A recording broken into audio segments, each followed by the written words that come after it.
This time on Norfolk Perspectives, the Hermitage Museum and Gardens is going to have an awesome exhibit with art from the Governor's School, and what's really cool, from the students and then the faculty. Norfolk Animal Care Center, guess what? They're bringing a dog and cat, and you got to take them home with you, so I don't. Please. The Senior Olympics are getting ready, and they're going to try to get me out of this chair and get ready. But since I'm heading off to the library with Norm Moss in the last segment, I don't have to worry about that. Stay tuned for some great stuff right here on Norfolk Perspectives.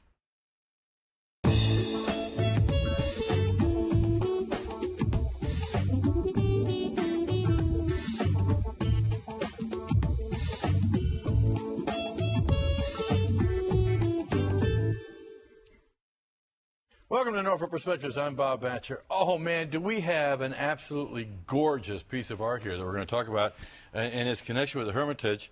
And in doing that, Melissa Ball, who is the public relations manager for there. How you doing? Good, thank you. Glad to be here. Glad to have you back on. I'm going to put you on the spot because the last time you were on, you weren't expecting a child. That's true. So you're excited, I hope? Yes, very excited. And just think, your son's going to be doing this someday. I know, I maybe. hope so. You've got Bill Collins, who's the video instructor with the Governor's School, and Harley Rush, a student. And you carried this in because you did this. Yes. Did you paint it? Did you make it? Did you create it? It's lots of layers of paint that came from a dream. From a dream? Yes. And your dream was of? It was of magic carpets, actually. Lots of people waiting in line for Persian rugs. Okay. I got to tell you, I fell in love with it as soon as I saw it. And you better keep a close eye on it, because I got just the space at home for it, and it's the right colors. But I wasn't thinking of Persian rugs, but I want to talk about that in a few minutes. Melissa, it's a cool exhibit coming up, isn't it? Yeah, the Hermitage, we're very proud of the relationship we have with the Governor's School for the Arts. Every year we're really honored to be the host site for their student exhibition. And this year, this exhibition is called Tools of the Creative Mind. It opens March 9th, and it will go through the 27th. But then this year, what's really special is that in May, we're also hosting the exhibition, which will feature the artwork of the faculty and staff of the Governor's School, which is really unique. And that opens in May, and that will be artwork responding to the student work, and I think they can talk a little more about that. Okay, Bill, I got to ask you. I'm going to put you on the spot right away. All right. You got something that can top that? Well, luckily I work in video, so. Oh, wait a minute. Okay, so let's straight out get it out there. Mm-hmm. An artist is an artist and an artist? Or does it matter what the medium is? It doesn't matter the medium. You know, an artist's job is to communicate their emotions and kind of regurgitate how they see the world to the rest of us. And you do it through video. And I do it through video. Is that your main medium? That is my main medium. Did somebody try to get you to do this during your journey? Not that, no. I dabbled in that, and I knew very early on that wasn't the route. So it was more of a background in video already, and then that turned into art. Okay, so Harley, did you do flowers before this? Yeah, in middle school and high school, they try to steer you towards that kind of thing. And I think it's important to have that foundation of being able to do more subjective work, but I think this is more of my strong point. I'm not very good at conveying an exact image. Okay, I got to tell you, you said it came from a dream. Usually by my first when I finished my first cup of coffee, I forgot what woke me up. So how did that process work for you? I woke up and right away, it was strange because I don't usually remember my dreams, and I just remembered that image, and it was a Saturday, luckily, and I just worked all day on it.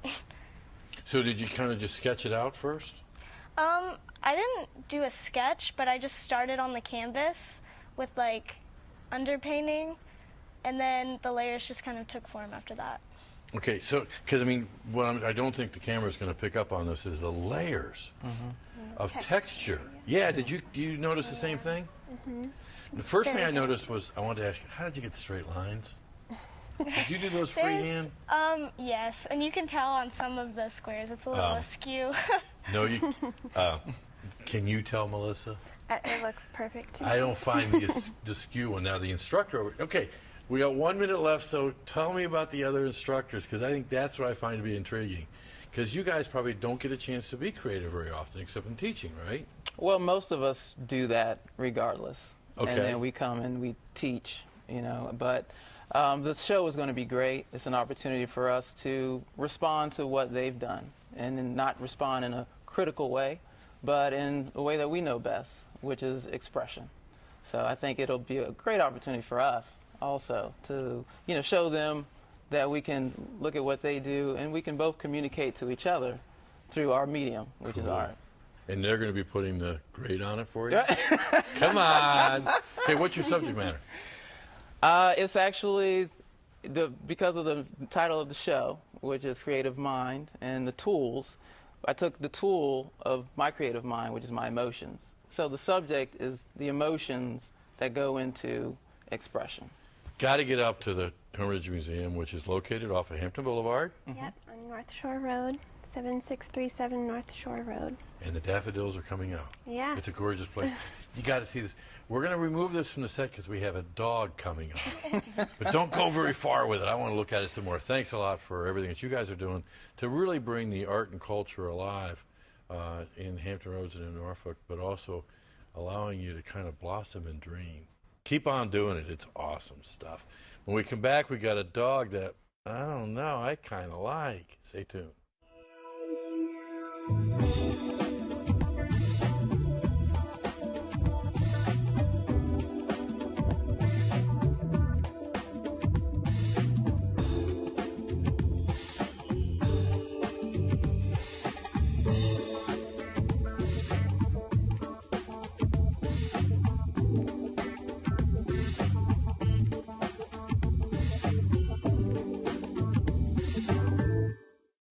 We are different. Society should aspire to be more like us. Be part of the first class. Get energized. Get outside. Hold on, guys. It's gonna get bumpy. And get moving. Experience the power of physical activity.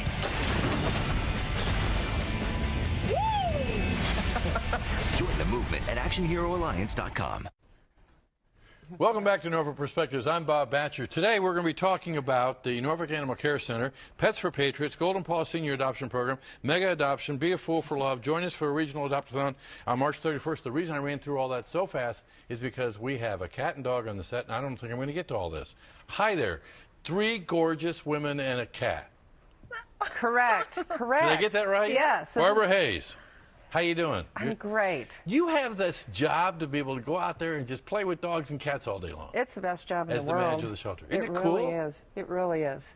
Yeah, I just love it. And these two just met today, and absolutely no problem at all. Well, Heather, Yes, sir. tell me about your lap mate here, who I hope we can keep awake for the show. Yes, I know. She's falling asleep. This is Clara. She's our 2-year-old spayed female. Come over and see Are you me. thinking about it? Or are you getting restless? She's our 2-year-old spayed female Boston Terrier English Bulldog mix is what we think she is. Did you want to go say hi to Bob? I don't think so. No, I'm ready for a nap She knows time. good company. I know, it loves that sofa. Well, the last time I sat in that sofa with a dog, the dog came home with me. So I'm going to stay right where I belong. Did you hear that? Okay. This cat is a youngster, did you say? He's about 7 years old, and we have a new program called Golden Paws Senior Pet So Adoption. you're going to make me talk about this stuff instead of just playing with the animals. Okay. Sure. So we think he's about 7, therefore qualifies for the program. The Friends of Norfolk Animal Care Center is subsidizing adoptions for our senior pets or our senior adopters. And so when we have a true senior-to-senior adoption, the fee is completely waived and paid for by Friends of Norfolk Animal Care Center. If Cool. a youngster like you, if you would like to adopt an older pet, it's still half off. So it's a great program. It's a good way to spotlight some of our older animals who are probably already trained. They're not destructive, and they're just wonderful, quiet companions. He's been great. Okay, now I have served my time with cats. I'm a dog person. We So know. if she and I You want hooked to talk up, to her? yeah, Heather, can we talk? If this cutie came home with me, what would it cost? She would cost, well, she would be $75. $75. But that includes all of her vaccinations are up to date. She'll have her heartworm test and everything. We send her home with a little bag of food so that once you get there, if you wanted to change it over to whatever you'd like to do, we just recommend you do it gradually so it's nice and easy on her tummy. Now, since I might qualify for being a senior. You might, in a few years.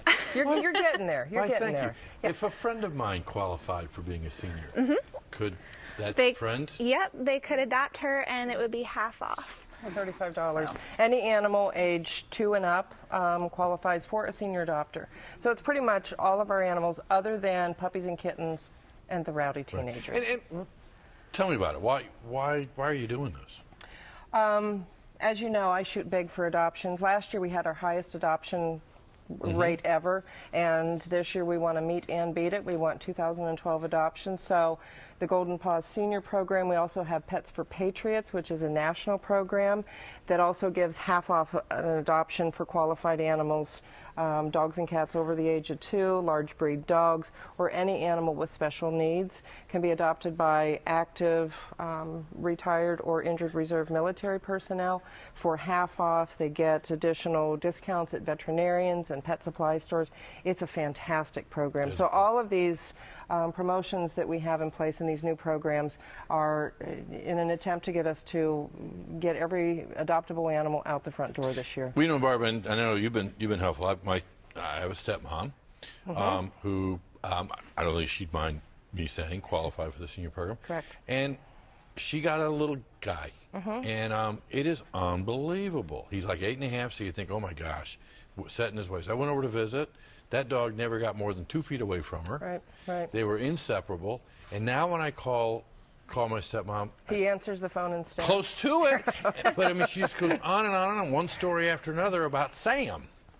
It really can bring a new leash. A new leash on life. I like That's another show. It gets some of our senior adopters out and active again, walking around the block, interacting with other people they meet who are interested in pets. It's really a win-win situation. I want to talk, and this wasn't on my rundown to begin with, but I know that an issue, and again, this is a personal question. You have a dog that you love, but it might slip out the gate. How do you go about finding a dog that you might have lost? Every city and town has an animal control agency, and for the city of Norfolk, it is the Norfolk Animal Care and Adoption Center, and we accept all of the strays, all of the misplaced pets, 24 hours a day. There's personnel on throughout the city that will bring an animal to us, so if you do misplace your pet, call us first. And we also have all of our incoming stray animals online with their photos, so that's a good way to kind of check and see. Yeah, because I mentioned that because some of these animals you get in there, it's obvious that they've been loved by a family. He's a perfect example. Oh, okay. We named him Aristocat. He came to us as a stray. He's neutered. He's declawed. He's a purebred cat. And he's obviously somebody comfortable. owned this cat. Yes. We think maybe he's lived with dog, even though he's averting his gaze and he's saying, I'm not looking at that ugly thing. But he was somebody's pet. And why is he with us? Nobody will ever know. But he is now. So. Okay, I'm also, you guys aren't the only ones that get to play with pets and take care of them and do the right thing during the day. But you also have opportunities for volunteers, don't you? Volunteers in the shelter, off-site adoptions, a number of things they can do. The other thing that we're really looking for this year are temporary foster homes that can take in some of our underage kittens, some of our injured animals on a strictly temporary basis until we can get them adoption ready, and then back they come. I know you're doubting that. Did you sell that temporary basis? We hope that we have a lot of foster failures, and they end up keeping their shelter animals, and so we're always recruiting for new foster homes. Because I probably should say at this point in time, there is a limit to the number of animals you can have in your home in Norfolk, Correct. Right? So being a foster parent, you can't take them all in, but you can definitely help out. Is there a number that somebody can contact you at? Yes, 441-5505, and we're located on Sabre Road, which is off Military Highway near Janoff Shopping Center. And check everything out on the web. We've got all the information. It's www.norfolk.gov/NACC. And we'd love to see some pictures of some happy pets too, right? Oh, sure. So Absolutely.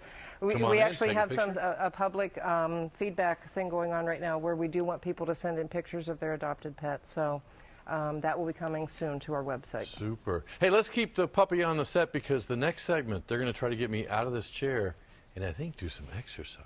Really? Yeah. Wow. Stay tuned.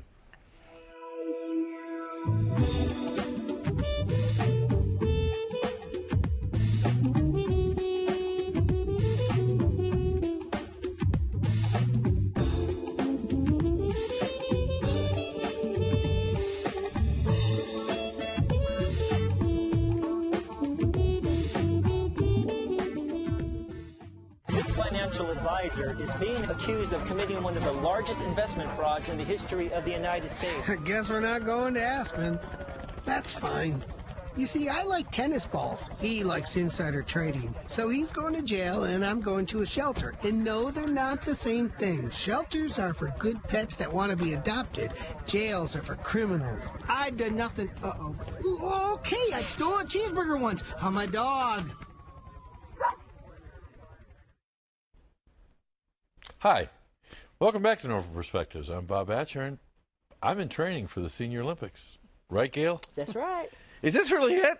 This is Gail Burton, Yes. co-chair Yes. for Senior Olympics, and Maria Barner, you're co-chair too. Yes, sir. Something tells me there's good cop, bad cop coming about on this. Okay, I'll get my that right. Sit up straight. Mm-hmm. Which one is which? Good, bad? Well, I'll let you guys decide. Okay, Senior Olympics. It's not that intimidating, right? No, it's a lot of fun. So you're not going to make me do calisthenics by the end of this segment? You get in training? Good, bad. Not this time. Not this time. Tell me about the Senior Olympics. First of all, am I old enough? You're old enough. Yeah, we yeah. have citizens that are 50 and better to participate. You must be a Norfolk resident or participate in a venue in Norfolk. Volunteer in Norfolk. Yeah. You can participate. Son of a gun. Do you have to have athletic ability?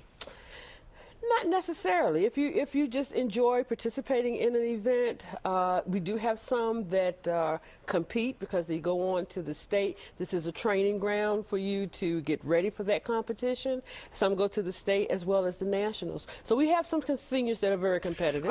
I was going to say, because Maria, last year I had one of the previous winners on. Mm-hmm. The medals wore me out. I mean, she had so many. So Yeah, they do it for the medal. A lot of them do it for the medals. There's the awards, the gold, bronze, silver, do the same thing like they do in Olympics. So they look forward to those medals, and it's all about how many you have at the end of that day. Okay, so trying to figure out, in my venture to figure out good cop, bad cop, which one's which, how many times do you hear during the day, I'm too old? And how do you respond? You're never too old to participate. You're never too old. Bad We participate in age categories. We participate in age categories, and some events are by gender. So you get to compete against your age group in some of our events. And by the way, we host over 35 different events in our 4-day game. Okay, what are some of those events? Because I'm teasing you. I mean, they're not like being in London this summer, but Well, we do have swimming, we have Okay. golf, we have bowling. Then on the other hand, we have bridge, wait a minute. checkers, dominoes. Bridge so is a see, co- we Bridge we is a- even it out. It's a senior Oh, Olympic it's sport. very bridge serious. is a contact sport. Oh yeah, can be, but it's very serious. You can't move in that bridge room. You better not move or make a sound. But it is. They come out for the competition in playing bridge, as I said, as well as checkers and dominoes. And we even have an event that's a beanbag toss, which we have over 200 people sometimes that register just for that event. But it's the competition of the scoring and being with your friends, and you do compete in your age group. So it's one of our popular events. You know, because let's talk about that socialization. Because earlier when we had the dogs, I always talk about my stepmom, but she doesn't watch the show. I mean, there are times where she can go days and not be out of her house. Exactly. So this is really a way of kind of... It is. It is a way of getting senior adults or adults together to socialize and have some camaraderie with people of your peers. Sometimes seniors just don't get out. We don't want to think that way, but there are some that just don't get out and get a chance to socialize or communicate with others.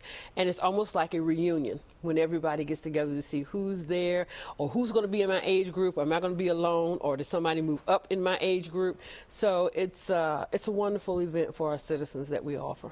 Okay, what about that guy like me who had a neighbor when he was in his 20s that started running marathons at 54 and said, okay, I got plenty of time to worry about that. It's time to catch up now. Time to catch up. How do I get started, Maria? I mean, what do I...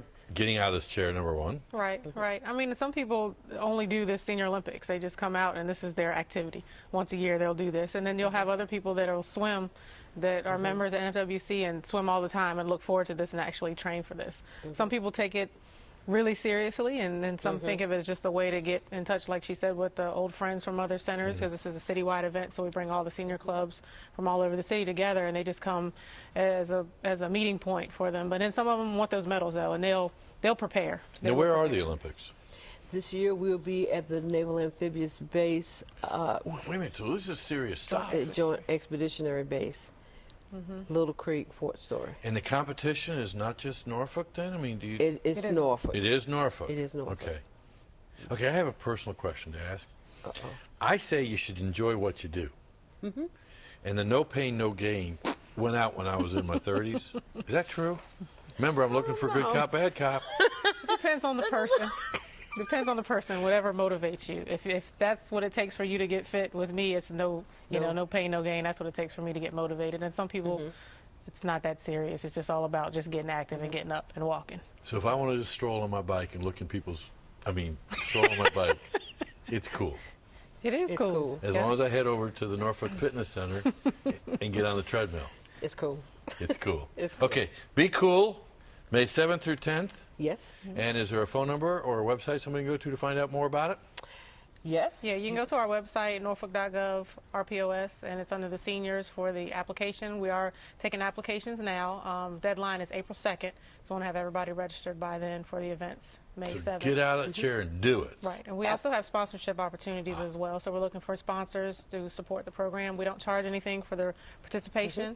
We only have charges for golf, obviously, because it's at the golf course, and the bowling, because it's at the bowling alley. But everything else is free, so we always look forward to our sponsors coming in and helping us out. We partner with Department of Human Services on this event as well, so it's a great event, and we look forward to as many people helping out as possible. Cool stuff.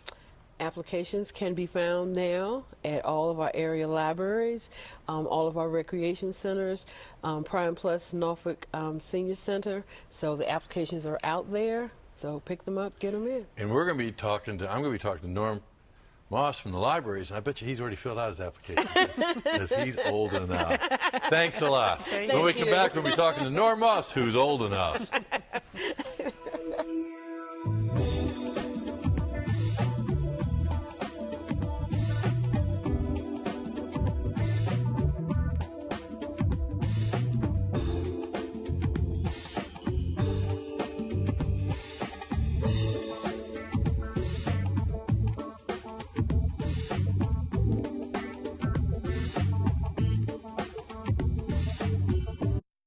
So my uncle calls and he says he's dizzy and he's losing his balance. I'm like, Unc, you want me to take you to a doctor? He's like, no, I'm going to look up the symptoms.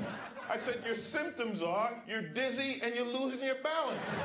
So he said, I can't get on the internet because my arm is numb. I said, well, use your good arm and dial 911. Stroke's no joke. If you or someone you love is showing symptoms of stroke, don't wait because it might be too late. Dial 911. Time lost is brain lost. Welcome back to Norfolk Perspectives. I'm Bob Batcher. Okay, Norm Moss, the director of Norfolk Public Libraries. We were going to take 5 minutes to talk about libraries, but yes, if you were to compete in the Senior Olympics, what would you compete for? Like I said, I have no idea. Yeah, I like to win everything. Well, what's really cool is you can go to the library and there's no pain, no gain. Right. Okay. Right. Right. Let's talk about the libraries because I think 10 years ago we would have been in the studio talking about the passing of a time. And yet, not only are we seeing a huge expansion of libraries, there is this connectivity that we're starting to find, that people are kind of gathering and calling that the gathering spot. Very much so. You know, our neighborhood libraries have become so heavily used by people in our community. It's just the sheer volume, Bob. You know, we have people literally lining up to get in buildings every morning, and they're packed until it's closed in the evening. Our in-building usage is up 400%. You know, wow. Our book circulation is up 40%. So people are checking books out. Yeah. But I mean, they're also coming in and using us as meeting rooms, community meeting rooms. So a lot of people holding their own community discussions or civic league meetings in our buildings. So the public use of our libraries as centers and as places that they can interact has jumped a lot. We're real successful with early literacy. We've placed a kid zone in every branch library in the city. And they're places that new parents can bring their toddlers, have fun, play, get out of the house, stay sane, and meet other people who are facing what parenting is all about. See, again, also, there's that connectivity. Yes, and also going through shared early literacy training together with your neighbors. And it's all about connecting with people. And that's also, I think, you know, if you look at our computer use, we have people who come out of their homes because they're seniors and retired, because they want to go and be around people. So it's not only because they need access to the internet and to the electronic world, it's they have a need to have access to other people. You know, Norma, it's funny that you say that, because I just had this flashback of Mrs. Kabrinsky, who kept throwing me out of the library because I was having access to people. So things have changed in life. Things have changed a lot. We'd probably leave you with us now. You're allowed to interact. Yeah, very much. They're you know, once in a while we get a complaint they're a little too noisy, but you actually have spaces designed. You mentioned the kid zones, and then there's the teen centers. I mean, you have spaces designed for that kind of interaction. Yes, we do. And there are quiet places, too. Is there still the research library? The research stuff? Well, you know, the research has changed a lot since the internet. A lot of the reaching into research databases is actually done across the internet into those databases. So you need to have access to some fairly serious databases and research destinations, which we provide access to. Okay. Now, I want to bring up and kill another myth. Because there was when the Kern Library went away, it was almost like it was the end of an era. And then the Pretlow just kind of phoenixed out of Ocean View, and that's become an awesome library. It has. It's about 3 years old now, and it's broken all of our records. We get about 40,000 people through it every month. I was out there for a meeting the other day at 10 in the morning, and at 10:15 I turn around and the computer room is full. There's like 50 people sitting there. It's just 10:15 in the morning. Wow. Now, when did we ever in our day have 50 people in a library by 10:15? Now, to complete that story, about every day, about 4,000 people get off the light rail train where the Kern Library used to be, and they look across the street, and they're going to see some construction going on, Yes, very soon. You're going to see a groundbreaking for the new main library, the Samuel L. Slover Memorial Library. It's going to take about really 2 years to build and put everything in it and get it ready to open. But you know, that time's going to go quick, and it's going to be fun to watch that go up. It's going to become one of the finest public libraries, I think, in the country. The commitment of the Batten family and the commitment of the people of Norfolk to this building. People are excited about this. It's an exciting, good community project. And it brings our conversation to a full circle, because really it shows how the community is connecting with the libraries, because it really is the community coming together to build this. And you know, I talk about this library all over the city at civic leagues, and everybody's excited about it, Bob. Norm, let's do the beanbag toss. What do you think? That sounds like that's just about what we're capable of. There we go. Thanks for everything you're doing with the libraries, but working with the whole community and bringing the libraries alive. Thank you. Nice to be here. We want to hear from you, what you'd like to see on TV 48, but more importantly, tell us what you're celebrating in your community. Give us a holler at 664-6510, and as usual, it's a wonderful time to be in Norfolk. just because of you.